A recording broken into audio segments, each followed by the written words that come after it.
bersama dengan pengawas di lingkungan sekolah menengah pertama, pejabat Sekda Kota Jayapura Robi Kepas Awi melakukan kegiatan monitoring asesmen nasional berbasis komputer atau ANBK tingkat SMP di Kota Jayapura yang dilakukan secara serentak di beberapa sekolah dari distrik Heram hingga distrik Muaratami. Dalam kesempatannya, Robi Awi menyampaikan bahwa tujuan dari percobaan ANBK selain melihat bagaimana penyerapan pelajaran kepada siswa didik, kesiapan dari sekolah juga menjadi tinjauan bagi pemerintah kota, mulai dari lingkungan hingga infrastruktur pendukung lainnya.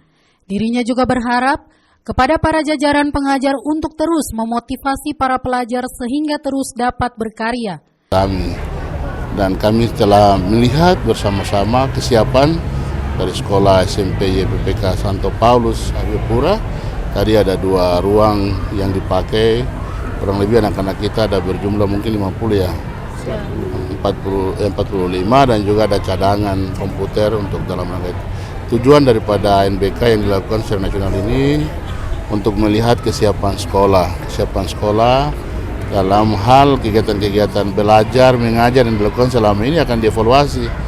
Dan anak-anak kita yang tadi ikut itu anak-anak yang dipilih secara acak untuk mau melihat bagaimana kemampuan anak-anak dalam menyerap selama ini pembelajaran yang dilakukan oleh guru-guru. Yang kedua, sementara itu, Kepala Sekolah SMP YPPK Santo Paulus Jayapura, Maria Novianti Widyastuti mengatakan bahwa dari pihak sekolah telah menyiapkan kurang lebih 2 dari 3 lab yang tersedia untuk pelaksanaan ANBK. Sementara satu ANBK sendiri tidak dapat digunakan karena terkendala dengan spek komputer yang tidak memenuhi standar ANBK.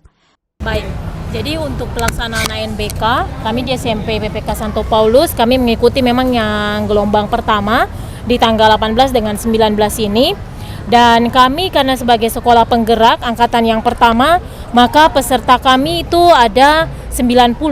80 itu yang peserta utama, kemudian yang 10 itu peserta cadangan. Jadi diambil 45 dari kelas 8 dan 45 dari kelas 9. Kami menggunakan 2 ruang lab dan pelaksanaannya 2 sesi yang kami laksanakan di. Dari pengakuan Maria, pelaksanaan gladi bersih ANBK sebelumnya telah dilaksanakan pada tanggal 11 dan 12 September lalu. Dari Jayapura, Papua, Yesi Iriani, JTV mengabarkan.